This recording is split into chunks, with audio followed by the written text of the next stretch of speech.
Halo Kang Yayu sedulur kabeh, salam sejahtera untuk kita semua. Pemirsa, kembali bersama saya Ratmina di Mahayana TV. Dalam sajian berita edukasi yang mengupas fakta sejarah dan identitas bangsa. Hari ini kita akan membahas sebuah topik yang cukup menggelitik dan penting untuk diluruskan. Yaitu siapakah sosok yang mengaku sebagai keturunan Sunan Gunung Jati.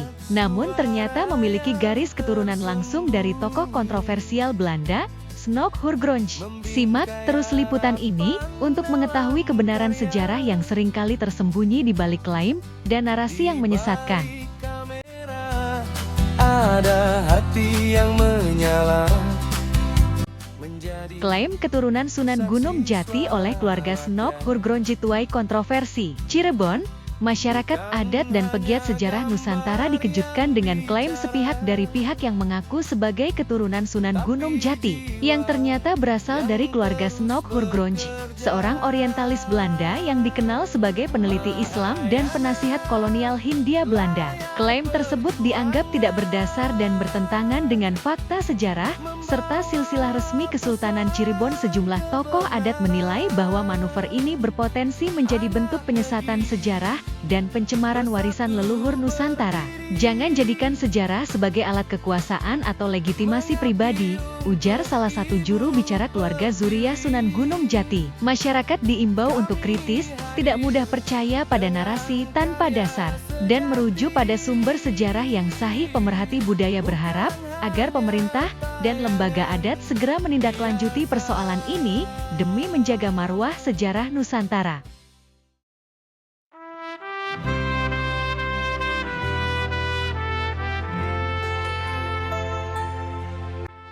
Apakah kita masih ingat dengan narasi yang berbunyi aku pernah dekat dengan seorang perempuan cantik yang mengaku keturunan Sunan Gunung Jati? Ternyata dirinya adalah keturunan Belanda, alias Snok Hurgronje. Kita tahu bahwa anak dari Snok Hurgronje dinamakan dengan nama Raden Yusuf, sementara nama cucunya adalah Edi Yusuf. Snok Hurgronje secara historis adalah seorang orientalis Belanda yang pernah tinggal di Indonesia dan dikenal menyamar sebagai seorang muslim untuk mempelajari masyarakat Aceh pada masa kolonial. Ia memiliki anak dari pernikahannya dengan perempuan pribumi saat tinggal di Hindia Belanda. Jika ada pihak yang mengklaim sebagai keturunannya, termasuk dengan nama tersebut, hal ini bisa dibuktikan secara ilmiah atau historis. Dalam foto dokumen diketahui bahwa Raden Yusuf adalah anak dari istri kedua Snok Hurgronje yang bernama Siti Sadijah. Hanya gambar yang bicara. Perlu kita ketahui juga bahwa keluarga Snok Hurgronje tinggal di Bandung pada tahun 1960 yang terlihat dalam foto dokumenter yang ada di video ini. Snok Hurgronje mempunyai istri pertama yang bernama Sangkana, sekitar tahun 1907. Snok Hurgronje terlihat jelas dalam foto dokumenter yang ada dalam video ini. Foto bersama dengan istri pertamanya tampak jelas dalam foto ini. Anak-anak Snok Hurgronje dan istri pertamanya sekitar tahun 1907, berdiri dari kiri ke kanan adalah Ibrahim, Aminah, Salmah, Emah, dan Umar. Sedangkan yang duduk di sisi kiri adalah Raden Ayu Lasmita Kusuma yang merawat keempat anak Snok setelah Sangkana istri pertama dari Snok meninggal. Dalam foto ini juga di dekatnya duduk Siti Sadijah adalah istri kedua dari Snok. Sedangkan yang berdiri adalah Raden Yusuf, satu-satunya anak laki-laki dari Snok yang masih hidup. Foto ini diambil dari aslinya milik keluarga Yusuf yang tinggal di Bandung. Maka, klarifikasi ilmiah dan genealogi sangat diperlukan agar tidak menimbulkan kebingungan atau potensi penyesatan sejarah.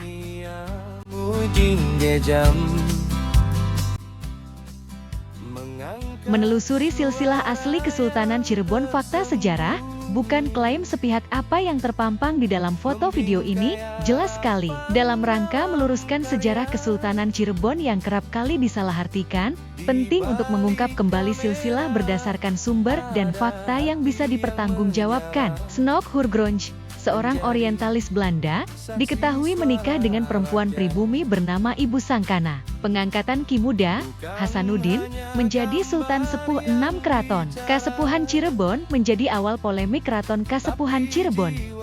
dikarenakan tidak sesuai dengan tatanan dan tradisi adat keraton. Pergantian Sultan Sepuh yang dilakukan oleh Ki Muda, Hasanuddin, tidak berdasarkan nasab, zuriyah atau keturunan langsung dari Sunan Gunung Jati. Kolonial Belanda terbukti masih terus ikut campur urusan internal Keraton Kasepuhan Cirebon. Pergantian setiap Sultan Sepuh Keraton Kasepuhan Cirebon harus mendapatkan persetujuan dari kolonial Belanda. Untuk melanggengkan kekuasaannya, kolonial Belanda akhirnya menetapkan Sultan Sepuh 12 Alexander Raja Ningrat yang berdarah Belanda merupakan anak dari Snok Hurgronje itu bukan keturunan asli zuriyah atau tidak bernasab langsung terhadap Sunan Gunung Jati. Keturunan dari Snok Hurgronje tersebut masih memimpin menjadi Sultan Sepuh Keraton Kasepuhan Cirebon hingga saat ini yang dilanjutkan oleh Lukman Zulkaidin putra dari Alam Arif Natadiningrat. Polemik Keraton Kasepuhan Cirebon makin meluas. Berbagai macam cara upaya dilakukan oleh banyak pihak yang merasa dirinya bagian dari keturunan atau zuriyah Sunan Gunung Jati. Pada dasarnya, polemik Keraton Kasepuhan Cirebon berawal dari peristiwa masa lalu yang kemudian masyarakat mengenalnya dengan sebutan atau istilah sejarah peteng. Kini polemik itu menjadi lebih ramai lagi setelah sang pendobrak sejarah peteng hadir yang diemban oleh Pangeran Heru Rosyamsi Aryanatareja Titik PC, MC Tik, atau yang dikenal sebagai Pangeran Kuda Putih sosok zuriyah, keturunan langsung Sunan Gunung Jati, selaku Ketua Dewan Adat Nasional Republik Indonesia, dan juga sebagai Ketua para Raja dan Sultan se-Nusantara yang sudah dinobatkan oleh keluarga zuriyah Santana Kesultanan Cirebon, dan juga sudah terverifikasi oleh negara sebagai Sultan Sepuh Keraton Kasepuhan Kesultanan Cirebon yang sah sesuai dokumen, kelengkapan dan juga sampel tes secara DNA, dan juga sudah terverifikasi dinobatkan sebagai Sultan Sepuh yang sah, bukan hasil percampuran garis keturunan kolonial. Dalam kondisi ini, sangat penting bagi masyarakat untuk tidak terjebak pada klaim palsu yang mengatasnamakan darah biru atau keturunan wali, padahal secara fakta sejarah merupakan keturunan dari Snok Hurgronje, orientalis Belanda. Negeri dari bumi pertiwi. Perlu dicatat untuk Kang Yayu sedulur kabeh, kesultanan bukan hanya soal gelar, tapi soal amanah sejarah, garis zuriyah, dan tanggung jawab menjaga warisan budaya, serta syiar Islam. Demikian Kang Yayu sedulur kabeh, tayangan edukasi sejarah hari ini. Semoga dapat membuka mata hati dan pikiran kita, bahwa sejarah bukan hanya soal masa lalu, tapi juga identitas dan kebenaran yang harus dijaga. Mengaku sebagai keturunan wali, tanpa dasar yang jelas bukan hanya merusak nilai leluhur, tapi juga menodai warisan budaya, syiar dan spiritual bangsa. Saya, Mahayana TV, pamit undur diri. Tetap cerdas dalam menyaring informasi, dan terus jaga warisan sejarah Nusantara, merdeka.